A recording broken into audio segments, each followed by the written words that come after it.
Episode का शुरुआत वहीं से होता है जहाँ पर हिन वो अपनी वाइफ हेन का इंतजार कर रहा होता है, मगर जब उसकी वाइफ नहीं आती है तो वो हार कर अपने कैबिन के अंदर चला जाता है और डिवोर्स फाइल को तैयार करता है। वो डिवोर्स पेपर को देख ही रहा होता है, तभी उसकी वाइफ का मैसेज आता है जिसमें उसने लिखा था कि जल्दी से फैमिली हॉल के अंदर आओ। अब हेन वो तो जाना नहीं चाहता था, मगर मजबूरी थी, उसे जाना ही पड़ता है। वो हेन के घर पर पहुंचता है और यहाँ पर हमें पता चलता है कि हेनवू अपने ससुराल में घर जमाई बनकर रहता है। यहाँ पर एक एक करके हमें हेन की पूरी फैमिली मेंबर से मिलाया जाता है, जिसमें सबसे पहले क्यून ग्रुप के चेयरमैन यानी कि उसके दादाजी मिस्टर होंग से मिलाया जाता है और चेयरमैन के बेटे का नाम होता है बोंग जॉन, जो कि हेन के डैड हैं, और उसकी मॉम और उसका भाई का नाम है चिचोल और उसकी वाइफ का नाम है दहाई। के बाद ग्रैंडपा की एक गर्लफ्रेंड को भी दिखाया जाता है और इनका नाम है श्योलही, और इसकी एक आंट भी है जिसका नाम है बोंगजा यानी कि फुआ, और उसकी बुआ जी यानी कि बोंग जी। फिलहाल बोंगजा आंटी तो अभी जेल में होती हैं। फिलहाल इनकी क्या कहानी है ये हमें बाद में पता चलेगा। ह्योनवू के लेट आने की वजह से उसकी सासू माँ तो उसको डांटती है, जिसके बाद हेनवू उन्हें सॉरी कहता है और बोलता है मुझे कुछ काम था इसलिए मैं थोड़ा लेट हो गया। सुईचल था क्यून मार्केट का सीईओ और जहाँ उसने कुछ गड़बड़ी कर दी थी, तो फिर वो हेनवू को वो मैटर क्लियर करने को कहता है। सुईचल हेनवू को कहता है कि क्यून मार्केट का जो प्रॉब्लम है प्लीज उसको सॉल्व कर दो। फिर हेनवू कहता है मैं ये काम नहीं कर पाऊंगा और ये मेरा काम नहीं है। फिर सुईचल कहता है कि मेरे डिपार्टमेंट में जो लोग हैं उनसे ये काम नहीं हो पाएगा, वो सिर्फ तुम ही क्लियर कर सकते हो, इसलिए वो मैटर सॉल्व तुम्हें ही करना पड़ेगा। क्यों, कोई प्रॉब्लम है तुम्हें? हेनवू कुछ कह पाता उससे पहले उसकी मदर इन लॉ बोलती है कि एक हाँ बोलने में तुम इतना ज्यादा क्यों सोचते हो। इसके बाद क्या था, हेनवू को तो हाँ कहना ही पड़ता है। इससे हमें समझ तो आ ही जाता है कि हेनवू पर पूरा कंट्रोल उसके ससुराल वालों का होता है, मगर हेन इसके बारे में कुछ भी नहीं बोलती है, उसको सपोर्ट नहीं करती, यानी कि उसके लिए स्टैंड नहीं लेती है। इसके बाद हेन की मॉम बोलती है कि हम चाहते हैं कि तुम अपने बेबी प्लानिंग के बारे में सोचो। अगर बेबी हो जाएगा तो पब्लिक तुम दोनों के बारे में गॉसिप करना बंद कर देगी। बेबी के हो जाने के बाद तुम 2 साल के लिए अपने एमबीए की डिग्री कंप्लीट करने के लिए जाओगे। फिर कि मुझे एमबीए की डिग्री में कोई भी इंटरेस्ट नहीं है। फिर उसकी मदर इन लॉ बोलती है कि मैंने भी कहा था कि तुम क्या करोगे और क्या नहीं करोगे और तुम क्या, कोई जरूरत नहीं है। इन दोनों की बहस कर हेन के डैड बोलते हैं कि मैं चाहता हूँ कि मैं सुबिन से मई महीने में मिलूं। तो फिर सब लोग पूछते हैं कि सुबिन कौन है, तो फिर हेन के डैड बोलते हैं कि मेरी ग्रैंड डॉटर है वो, यानी कि वो और हेन की डॉटर हंग सुबिन।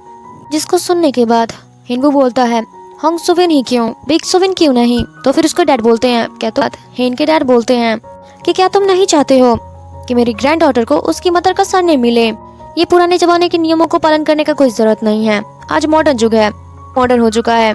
पापा का सरनेम यूज करना काफी ओल्ड फैशन लगता है, अभी का टाइम मम्मी के लिए है। हेन वो कर ही क्या पाता, वो चुपचाप अपना सर नीचे कर लेता है और जो बोल रहे थे वो चुपचाप सुन लेता है। फिर हेन वो हेन की तरफ देखता है क्योंकि वो कुछ नहीं बोल रही थी, वो उसके लिए स्टैंड नहीं ले रही थी। जिसके बाद हेन वो तो काफी ज्यादा डिसअपॉइंट होता है और वो अपने रूम की तरफ जाने लगता है। वो जब अपने रूम में जा रहा होता है तो फिर हेन को बोलता है कि हमें थोड़ी देर बात करनी होगी। फिर हेन कहती है हाँ बोलो क्या बात है। हेन वो बोलता है क्या हमें बेबी प्लानिंग करना चाहिए, हमारे बीच जो भी चल रहा है उसके बावजूद भी, और मुझे अब्रॉड भी जाना पड़ेगा अपनी एमबीए की डिग्री के लिए। इसके बाद हेन कहती है हाँ तो इसमें क्या हुआ, ये तो बहुत अच्छी बात है। फिर हेन कहती है हमारे साथ अब्रॉड चलूं। जिसके बाद हेन वो कहता मैं ऐसा नहीं चाहता हूँ। फिर हेन कहती है हाँ तो अपने हिस्से का काम करो और फिर अब्रॉड चले जाना, और बच्चे का ध्यान रखने के लिए हम किसी और को हायर कर लेंगे। एकदम सिंपल और अच्छा आइडिया तो है। जिसको सुनने के बाद हेनवू बोलता है क्या तुम थोड़ी सी भी सीरियस हो, क्या तुम वाकई में बच्चा चाहती हो। जिसके बाद हेन कहती है हाँ अगर जरूरत पड़ी तो। जिसको सुनने के बाद हेनवू को गुस्सा हो जाता है और वो उससे कुछ बोलने ही जा रहा होता है कि तभी हेन के मोबाइल पर एक कॉल आता है और हेन अपने और हेनवू के बारे में एक अच्छा सा आर्टिकल पब्लिश करने को सोशल मीडिया पर, स्पेशली हेनवू के बारे में अच्छा लिखने को कहती है कि वो सियोल यूनिवर्सिटी से एक ग्राम और उसने लॉ की पढ़ाई की है और वो एक बहुत ही बेस्ट लॉयर है। जिसको सुनने के बाद हेनवू को तो पसंद नहीं आता है उसकी बात, वो काफी ज्यादा गुस्सा हो रहा था। वो बोलता है प्लीज ये इंटरव्यूज करना बंद करो, मैं इन सारे फेक इंटरव्यू से थक चुका हूँ। अगर तुम्हें इतना ही इंटरव्यू करने का मन करता है तो प्लीज अकेले करो, मेरा पीछा छोड़ दो। फिर हेन कहती है से की थी, हमने शादी साथ में किया था तो फिर हमारा इंटरव्यू होगा ना, और ये किसी और चीज के बारे में नहीं है, हमारी मैरिज लाइफ के बारे में है, तो हम दोनों को साथ में ही रहना होगा। फिर हेन वो कहता है तुम्हारे मन में जो आएगा वो तुम बता देना उनको, मुझे कोई फर्क नहीं पड़ता कि हम दोनों एक दूसरे से कितना प्यार करते हैं और ज्यादा हैप्पीली हैं। वैसे भी ये कौन सी बातें सच हैं, और वैसे भी ये सारी बातें तो झूठ है। उससे कोई फर्क नहीं पड़ता कि तुम क्या बोलोगी, जाओ उन्हें जो भी चाहती हो बोल दो। जिसके बाद हेन तो गुस्सा होकर अपने रूम है वो चला जाता है। तभी उसको एक कॉल आता है। हेन बता रही होती है कि कौन से फोटो को हेन बता रही थी घर से बाहर निकल जाता है। इधर हेन का भाई स्विचल वो गार्डन में घूम रहा था और किसी से बातें कर रहा था। तभी वहाँ पर हेन आती है और उसको खींच के एक तमाचा मारती है। स्विचल कहता है तुम्हारी हिम्मत कैसे हुई मुझे मारने की।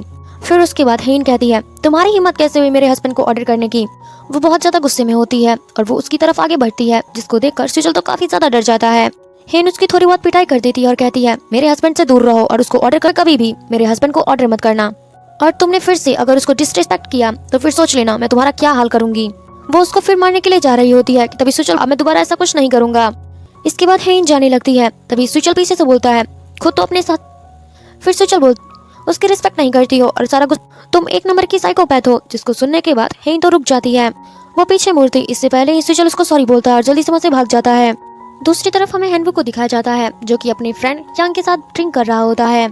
यांग हेनवू को कहता है यार तुम एक बार फिर से डिवोर्स के बारे में सोचो। हम नहीं चाहते हैं कि तुम अपनी वाइफ हेन को डिवोर्स दो।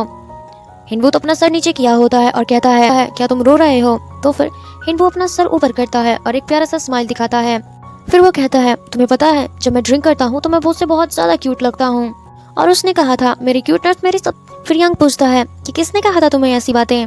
फिर वो हेनवू का नाम लेता है, कहता है कि उसने पी जाता है। फिर वो उसके साथी से 3 साल बाद फिर वो अपनी साथ ने कहा था। जब वो हेन का नाम लेता है तो वो बहुत ही ज्यादा सैड बातें बता रहा था और बताते बताते तो वो रो ही पड़ता है बेचारा। फिर वो बोलता है कि मैं उसे बहुत ज्यादा क्यूट लगता हूँ। फिर यांग कहता है अब बस भी कर बहुत ज्यादा हो गया। फिर हेनवू तो रोते हुए बोलता है कि मैं इतना ज्यादा मैंने उसे क्यों इम्प्रेस किया, मेरी क्यूटनेस देख करके वो क्यों फिदा हो गई और मैंने क्यों उसका दिल धड़काया और पता नहीं मुझे भी उससे प्यार क्यों हो गया जिसकी वजह से मैंने अपनी पूरी लाइफ बर्बाद कर ली।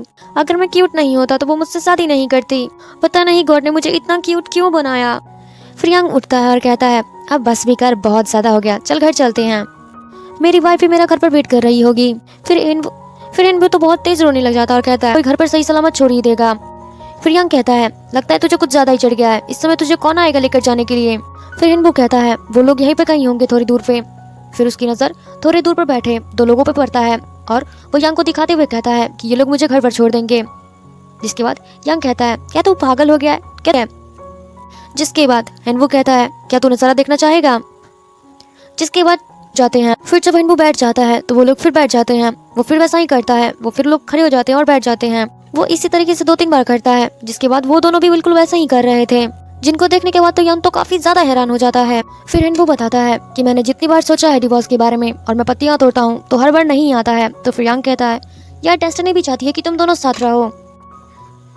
यांग कहता है यार तुझे डेस्टिनी इस दुनिया में मेरा साथ देने वाला कोई नहीं है, यहाँ तक कि एक पत्ती भी मेरा साथ नहीं दे रही है। अब हेनवू तो काफी ज्यादा रो रहा था। इसका रोना धोना देख करके यांग भी अपनी कहानी बताना शुरू कर देता है। वो अपनी वाइफ के बारे में बताता है कि उसकी वाइफ हमेशा उस पर गुस्सा ही करती रहती है। जिसके बाद हेनवू को तो उसके लिए काफी ज्यादा बुरा लगता है और कहता है यार तू चला जा वरना मेरी वजह से तेरी बीवी तुझे बहुत डांटेगी। ये बोलने के बाद वो तो अकेले ही बैठकर रोना शुरू कर देता है। इसके बाद थोड़ी देर वो बैठता है और उसके बाद वो उठता है और जाने लगता है अपने घर की तरफ। वो पूरे रास्ते में गाना गाते हुए जा रहा था और वो चिल्लाते हुए बोल रहा था कि कौन कहता है कि प्यार बहुत खूबसूरत होता है, प्यार ने मेरी लाइफ का तो वाट लगा रखा है उन्हीं दोनों लोगों को। इसके बाद वो पीछे मुड़कर अरे जाओ ना तुम लोगों को कोई काम नहीं है क्या। अब क्या मैं रोते हुए शांति से घर भी नहीं जा सकता। जो सुनने के बाद वो दोनों दूसरी तरफ जाने लगते हैं। इसके बाद वो सैड सॉन्ग गाते हुए घर की तरफ आ जाता है। वो घर पर पहुंचने के बाद हेन के रूम के आगे जाने लगता है और उस टाइम में हेन भी जाग रही थी। बाद हेन भी अपने डोर के लॉक के पास आ ताकि जब हेनवू उसके डोर को नॉक करे तो वो जल्दी से दरवाजा खोल दे। हेनवू हेन के रूम के आगे कुछ देर रुकता है और कुछ सोचता है, मगर वो गेट नहीं खोलता। वो अपने रूम में चला जाता है कुछ सोचने के बाद और फिर अपने रूम का डोर बंद कर लेता है। फिर हेनवू की डोर लॉक होने की आवाज सुनकर हेन भी अपने बेड पर वापस आ जाती है। इससे हमें यही समझ में आता है कि वो दोनों एक दूसरे को अभी बहुत ज्यादा पसंद करते हैं, मगर कुछ प्रॉब्लम की वजह से एक दूसरे को बोल नहीं पा रहे हैं कुछ। फिर वो अपने लैपटॉप में हेनवू का इंटरव्यू देख रही होती है, जिसमें वो नोटिस करती है कि हेनवू ने काफी टाइम के बाद स्माइल किया था, क्योंकि उसे काफी वक्त हो चुका था स्माइल किए हुए। फिर अगले दिन हेनवू जेल आता है। वो आंटी बोंगजा से मिलने के लिए आया होता है। यहाँ पर हमें पता चलता है कि बोंगजा आंटी ने 3 शादियां कर रखी होती हैं और उसने सबको कुछ ही टाइम के बाद डिवोर्स दे दिया था। इसने कंपनी के कुछ पैसों का घोटाला किया था, जिसके बाद आंटी को लगता है कि चेयरमैन की गर्लफ्रेंड ने ही उसको ये बारे में बताया होगा। जिसके बारे में पता चलने के बाद बोंगजा आंटी तो जा करके सियोली पे अटैक कर देती है, जिसको देखने के बाद उसके डैड तो उस पर बहुत ज्यादा गुस्सा हो जाते हैं और उसको जेल भेज देते हैं। बट अब उनको अपनी बेटी की फिक्र हो रही थी, इसीलिए उन्होंने हेनवू को उसकी बेल कराने के लिए यहाँ पर भेजा हुआ था। और आज चेयरमैन की वाइफ यानी कि बोंगजा आंटी के मदर का डेथ एनिवर्सरी होता है, जिनकी मेमोरियल सर्विस पे सब लोग आए हुए थे। और यहाँ पर हमें चेयरमैन के सबसे बड़े बेटे यानी कि बोंगसियो के बारे में पता चलता है। चेयरमैन के बड़े बेटे का उनसे झगड़ा होने की वजह से उनका बड़ा बेटा अब्रॉड चला गया था और आज वो भी मेमोरियल सर्विस में आने वाला था। इसी के साथ होंग फैमिली के सारे सन इन लॉ आए हुए होते हैं।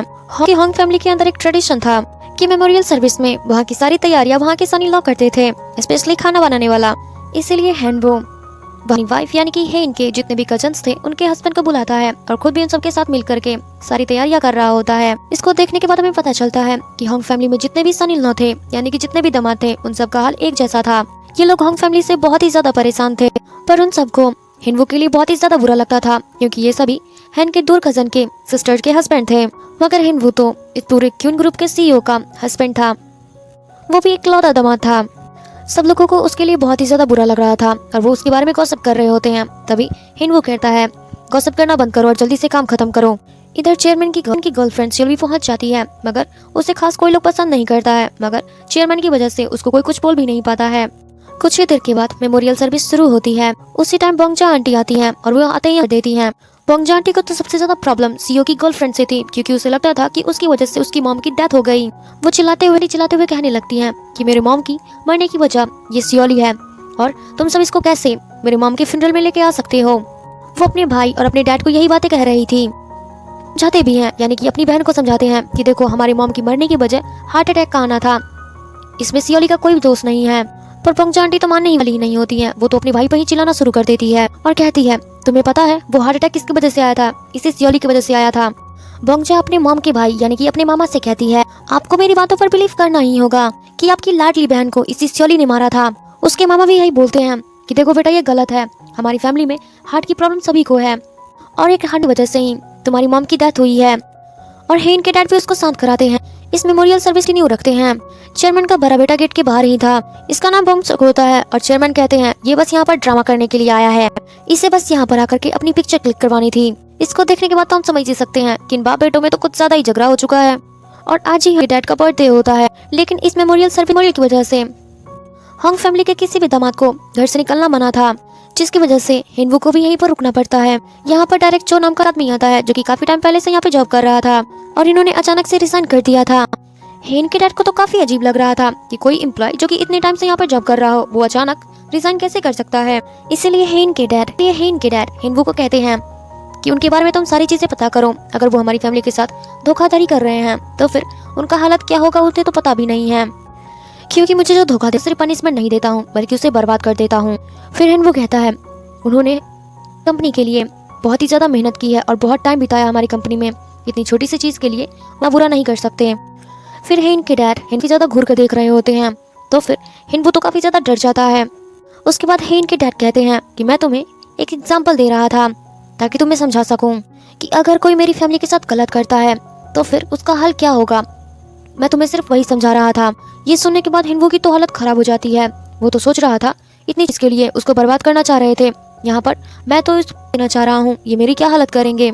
ये सारी चीजें सोचने के बाद हिनवू तो काफी ज्यादा डर जाता है। और इसी चीज के साथ हमारा पार्ट 2 खत्म होता है। आई होप कि आपको वीडियो काफी ज्यादा अच्छा लगा हो। अगर लगा है तो प्लीज एक लाइक, कमेंट, शेयर, सब्सक्राइब जरूर करें। Thank you so much for watching. मिलते हैं पार्ट 3 में। Bye bye.